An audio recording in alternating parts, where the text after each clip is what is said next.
Olá, bem-vindo à 11ª temporada do PQU Podcast, o podcast para psiquiatras em formação.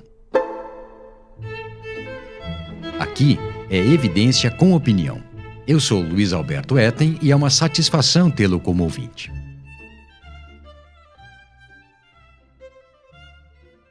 Somente a lista do que fazer, do que deve ser feito, não é suficiente para que se aprenda uma prática e nela se desenvolvam as habilidades necessárias. É bom também ter conhecimento do que não deve ser feito e, mais ainda, do que seriam erros crassos. Nossos ouvintes já sabem como costumamos fazer quando apresentamos um conceito. Dizemos o que é e explicitamos o que não é. Fazemos assim para não dar margem a dúvidas. Em várias ocasiões falamos sobre cuidados a serem tomados quando da prescrição de psicofármacos. Por exemplo, nos episódios 46, 52, 82 e 83 do PQU Podcast. Este aqui será o primeiro em que trataremos do que não se deve fazer, do que deveriam ser considerados erros tão graves que chamamos de pecados capitais. O PQU Podcast é uma iniciativa independente do Vinícius e minha, realizada sem patrocínio algum, que conta com a valiosa colaboração de Maria Clara Faleiros, do Tiago Apolinário e de convidados. Nossa missão é divulgar informações que consideramos de interesse para os psiquiatras em formação. Se gosta desse nosso projeto, divulgue-o e compartilhe seus links com amigos e colegas. É dessa maneira que vamos seguir lenta e consistentemente a aumentar o seu alcance. Quem dera houvesse apenas 7 erros feios, rudes, grosseiros na prática da psicofarmacoterapia. São muitos mais. Mas decidimos aqui nos ater a 7, que denominamos capitais, para que o episódio não ficasse muito longo e para que esses sejam evitados a todo custo. Você perceberá que alguns deles são simplesmente a negação do que lhe foi ou deveria ter sido ensinado na disciplina de psicofarmacologia clínica.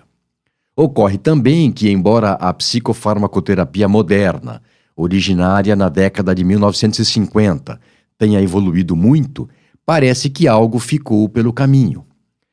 E esse algo tem a ver com cuidados muito básicos que atualmente muitos preceptores podem tomar por tão pacificados que nem precisariam mais abordar ou reforçar. O que vou apresentar nesse episódio do PQU Podcast é mais algo derivado de nossa prática clínica e da nossa experiência no ensino de psicofarmacologia clínica do que baseado em pesquisa, mas consultei várias fontes que estão citadas na aba referente a esse episódio em pqpodcast.com.br. Bem, sem mais a dizer à guisa de introdução ao tema, passemos aos 7 pecados capitais em psicofarmacoterapia. Primeiro, não realizar diagnóstico tão preciso quanto possível antes de iniciar tratamento medicamentoso. Se não sabe direito o que está acontecendo com o paciente, o que pretende tratar, como espera índice de sucesso maior do que o determinado pelo acaso. E aqui não me refiro apenas a seguir os critérios de manuais de diagnóstico e classificação de transtornos mentais, mas sim a avaliação diagnóstica extensa, levando em conta não somente o que salta aos olhos e a queixa primária que o paciente traz, bem como também o que ele não diz de pronto, e que é obtido dele por intermédio da história clínica, dos antecedentes familiares e pessoais e do exame do estado mental. Lembre-se de que, contrariamente ao que até os próprios pacientes querem nos fazer crer, nem toda tristeza é depressão, nem toda preocupação é transtorno de ansiedade, nem todo ritual é toque, nem todo pensamento acelerado é mania, nem toda desatenção é transtorno de déficit de atenção, nem toda excentricidade é esquizofrenia e nem todo déficit de memória é doença neurodegenerativa. Empregar medicamentos para amenizar o que é da personalidade do paciente parte de reação de ajustamento normal, mesmo que com sintomas ansiosos e depressivos, atenção fragmentada relacionada a hábitos de vida e pensamentos obsessivos surgidos com o aumento da ansiedade basal, qualquer que seja a causa, é um erro crasso, que nos distancia do paciente e o distancia da possibilidade de compreender melhor o que se passa com ele, principalmente que não está doente. Segundo, não prescrever medicação na posologia correta. Por posologia, entenda-se dose total diária, número de tomadas e horário de tomada. Comecemos pela dose total diária. Ela importa muito. A ausência de resposta ao tratamento e a ocorrência de efeitos colaterais têm relação direta com a dose. Já se perguntou por que se recomenda determinada dose ou faixa de dose de cada medicação? Não? Pois eu vou lhe dizer, porque são as que foram estudadas e para as quais se encontrou o melhor resultado terapêutico nos ensaios clínicos. Ou seja, doses menores, abaixo do que seria a dose mínima recomendada, mesmo que da medicação correta, raramente oferecerão o resultado máximo. Agora me diga, qual o sentido de dar um medicamento em subdose? Não expor o paciente a efeitos colaterais? Mesmo sendo esses bastante aceitáveis quando a medicação dá certo? Não, isso não é justificativa. Explica, mas não justifica. E quanto ao horário de tomada? Ainda recebo no consultório pacientes com quadros de ansiedade mal caracterizados e tomando, por indicação médica, 5 mg de buspirona ao deitar. Para quê? Para tratar transtorno de ansiedade generalizada é que não é. A dose mínima para esse fim é de 15 mg ao dia divididos em 3 tomadas. No mais das vezes, 10 mg 3 vezes por dia, com última dose no máximo após o jantar, já que esse ansiolítico sabidamente aumenta a vigília pelo efeito noradrenérgico que possui. Então, para aliviar insônia? Não mesmo. Só pode ser por ignorância da farmacologia da medicação. E o que dizer de bupropiona para aliviar a ansiedade de pacientes com depressão agitada, de aripiprazol ao deitar para melhorar a qualidade do sono e de zolpidem após o almoço para facilitar a soneca pós-prandial? E, reparem bem, como primeira opção, para pacientes virgens de tratamento. Absurdo, dirão, mas acontece. É um pecado. Terceiro, não aguardar período mínimo de uso após atingida a dose adequada antes de mudar de medicação. Na semana passada atendi um caso novo que trouxe lista dos medicamentos que o colega que o tratava lhe prescrevera. Nela havia 5 antidepressivos diferentes. O paciente, gravemente deprimido, já nem queria saber de mais nada, mas a acompanhante comentou que algo estava errado. Pois, nas palavras dela, o médico mexia na medicação muito rapidamente, e isso lhe causara estranheza. Não pode estar certo, ela concluiu. Não mesmo. Imagine em quanto tempo esse paciente recebeu 5 antidepressivos diferentes, sem contar outros medicamentos? 2 meses. 5 antidepressivos em 2 meses. E não houve intolerância, apenas ausência de resposta. Ou seja, esse paciente tomou cada antidepressivo por 10, 12 dias e o colega já mudava para outro, quando era informado de que não houvera melhora. Mas pelo menos ele era atencioso, você pode argumentar. Afinal, viu o paciente várias vezes nesse período. Só que não. Consultou-o 2 vezes. Na primeira consulta e no primeiro retorno, 1 mês depois. As modificações de medicação foram feitas todas pelo WhatsApp. Sim, como já dissemos em vários episódios do PQU Podcast, uma medicação pode ser descontinuada em pouco tempo por conta de efeitos colaterais intoleráveis, ter sua dose modificada ao longo das primeiras semanas de tratamento, em geral aumentada gradualmente, ter seu efeito complementado ou potencializado em caso de resposta terapêutica parcial com a dose máxima do primeiro medicamento, ou ainda substituída por outra medicação em caso de insucesso terapêutico. Mas isso num período de semanas ou meses. Em média, temos que os efeitos antipsicóticos, antidepressivos, antiobsessivos e antipânico dos medicamentos se instalam gradualmente ao longo de semanas. Exceto por reações idiosincráticas ou efeitos colaterais graves, não há por que mudar medicamentos antes de 3, 4 semanas de tratamento. Quarto, prescrever vários medicamentos para um mesmo fim de uma vez só. Não vou me contradizer. Em pelo menos 2 episódios do PQU Podcast, falamos sobre o sentido e o valor da polipsicofarmacoterapia, a denominação que demos ao uso concomitante de vários medicamentos na busca de controle do quadro psiquiátrico, notadamente os mais difíceis de manejar e os de evolução crônica. Em nenhum deles, porém, o esquema terapêutico complexo foi construído de uma só vez. Pelo contrário, os ajustes, acréscimos, modificações foram realizados aos poucos e sempre com um objetivo a seguir, com o próximo passo bastante claro.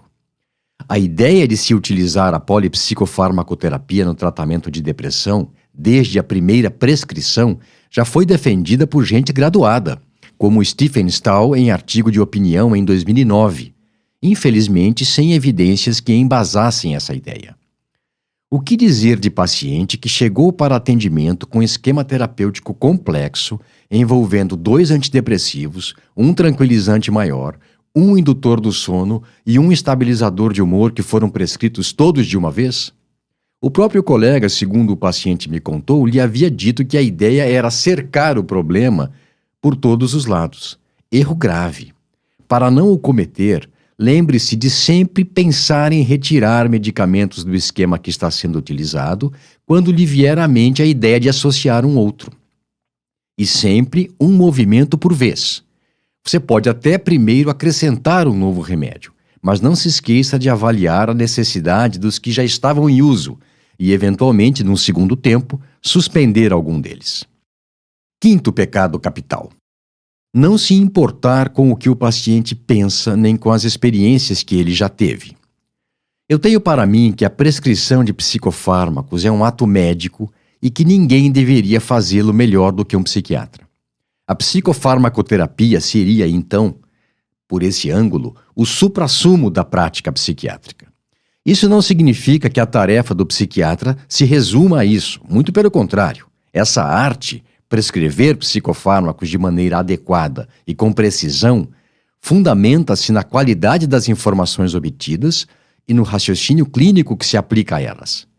Para aumentar a precisão da prescrição, há que se estabelecer bom vínculo com o paciente, formar verdadeira aliança terapêutica, condição para que tais informações de qualidade sejam obtidas. Qual o ponto nevrálgico de qualquer relação de confiança? Respeito mútuo. Confiança e compromisso com a verdade também, mas respeito é fundamental. Pois bem, amigos, do respeito faz parte escutar o paciente e mais, tentar ativamente compreender o que ele pensa da situação. Temos convicção de que a prescrição realizada após a devida compreensão do que se passa na cabeça do paciente, não só em termos psiquiátricos, mas também cognitivos e emocionais, bem como também de como é o seu respaldo familiar e social, e depois da devida explicação do que se pretende com a medicação, essa prescrição é muito mais adequada e promissora. Trocando em miúdos, a prescrição de um psicofármaco é um ato médico, negociado com o paciente e que leva em conta as demandas dele. Não prescreva algo com base em 15 minutos de consulta, achando que pode dar certo. Isso é puro autoengano a serviço de prática psiquiátrica de má qualidade. 6º, prescrever para que a pessoa viva melhor e não para tratar um transtorno mental. A pílula da felicidade. Seja mais feliz, seja mais saudável. Corrija o desbalanço químico. Da depressão para uma vida melhor. Vida sexual mais ativa. Sua vida está esperando. Alivie a ansiedade e revele a pessoa. Cure sua alergia a pessoas. Tenha sua alegria de volta. A mente em paz. Sua vida de volta. E, finalmente, para coroar, seja melhor que o seu melhor. Por mais que os departamentos de marketing das grandes indústrias farmacêuticas queiram nos fazer crer, medicamentos não são a solução para os sofrimentos humanos.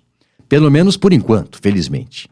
Vai ser muito triste se chegar o dia em que a pessoa toma um medicamento para acordar, outro para dar disposição, outro para desacelerar e mais um para dormir bem.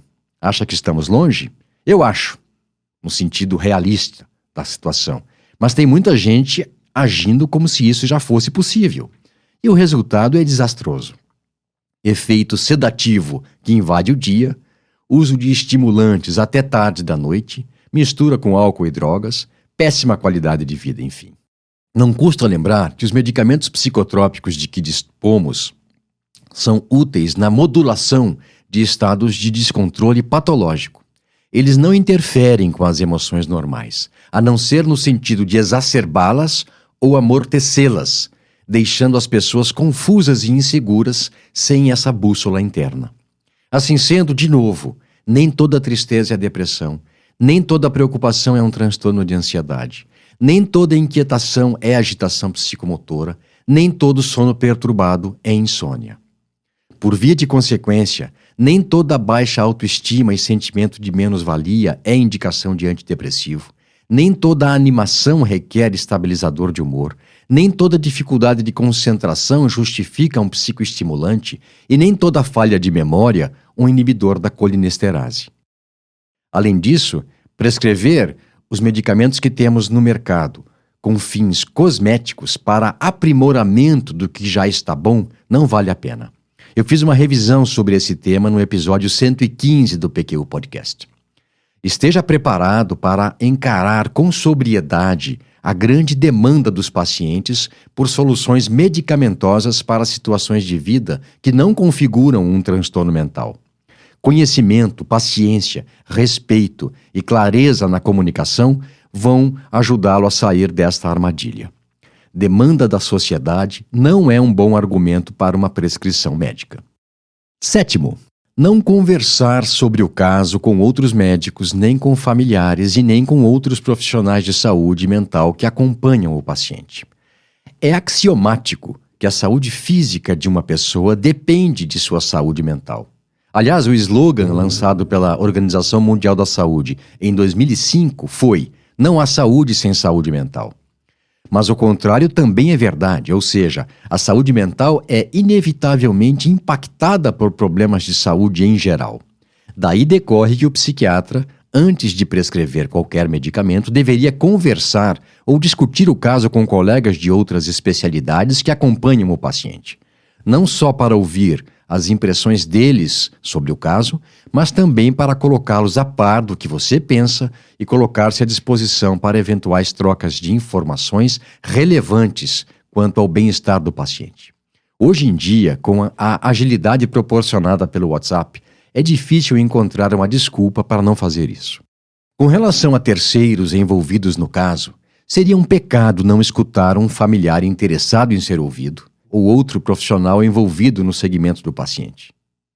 Mas torna-se um descaso de proporções descomunais nos casos de pessoas de pacientes com prejuízo cognitivo, sob efeito de drogas, em agitação psicomotora, com quadros psicóticos, gravemente deprimidos, com transtorno de personalidade ou pouco colaborativos. E isso para manter essa lista pequena. Informações obtidas de terceiros podem fornecer dados preciosos, críticos até, para que se faça a melhor prescrição possível para cada caso. Conversar com familiares ou acompanhantes é uma atitude já bem assimilada na prática psiquiátrica contemporânea, desde que o paciente esteja de acordo, lógico. Algo que não é tão comumente feito ainda é a conversa com outros profissionais de saúde mental, notadamente psicólogos ou terapeutas ocupacionais, que também acompanham o paciente, às vezes desde antes de você ser convidado a participar da equipe multidisciplinar. A postura receptiva em relação ao trabalho cooperativo com profissionais que utilizam abordagens complementares à sua, talvez seja a condição básica para um tratamento realizado por equipe multidisciplinar ser otimizado. Se um psiquiatra, particularmente adepto da visão biológica dos transtornos mentais, não acreditar no valor da psicoterapia, o contato já fica prejudicado desde antes mesmo de ser feito.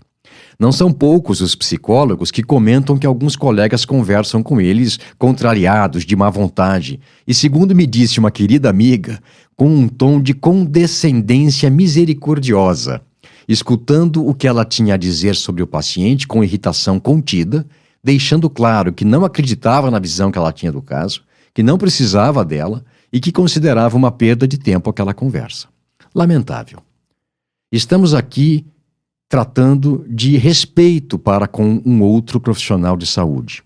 Lógico que há casos em que faremos contato com psicoterapeutas com os quais será difícil, ou mesmo impossível, trabalhar em parceria, dada a diferença inconciliável de abordagens. Eu me recordo de ter sido acusado de criminoso por um psicanalista ortodoxo por eu ter prescrito ansiolítico para paciente com transtorno de ansiedade generalizada. Mas mantive a fleuma e comentei: sendo esse o seu juízo sobre mim, não me parece produtivo nos alongarmos mais. Adeus. Muito bem, foram 7, não é? Mas ficou faltando 1. Ou seja, virou uma promoção. Escute 7 e leve 1 de brinde. O 8º pecado capital é não se manter atualizado. Ou, ainda pior, manter-se atualizado, entre aspas, com base no material que representantes deixam no consultório. Outra forma de autoengano, essa muito mais grave. Para protegê-lo desse mal, é que, entre outras coisas, apresentamos aqui no nosso podcast, com isenção e honestidade, evidências com opinião. Desse modo, finalizo esse episódio em que apresentei 7 mais 1 pecados capitais em psicofarmacoterapia, a saber, não realizar diagnóstico preciso, não usar a posologia correta da medicação, não aguardar período mínimo após atingir a dose adequada antes de mudar a medicação, prescrever vários medicamentos ao mesmo tempo, não levar em conta a opinião e as experiências do paciente, prescrever algo para melhorar o que já está bom e não conversar com outros médicos, nem com familiares e nem com outros profissionais que atendem o paciente e não se manter devidamente atualizado. Evite a todo custo cometê-los. Os pacientes agradecem. O ato de prescrever um psicotrópico requer raciocínio clínico bem fundamentado em coleta de dados que leve em conta os vários aspectos do paciente, além dos sintomas que ele apresenta. Em especial que se considere seu momento de vida, sua visão do problema e a retaguarda de que ele dispõe. Os medicamentos de que dispomos são comprovadamente eficazes, principalmente se utilizados com critério, cuidado e carinho. Um abraço e até a próxima. Você ouviu mais um episódio do PQU Podcast. Siga-nos no Instagram e acesse nosso site pqpodcast.com.br, onde encontrará todos os episódios já publicados, com as respectivas referências, organizados por data, autor e sessão. Agradecemos sua atenção.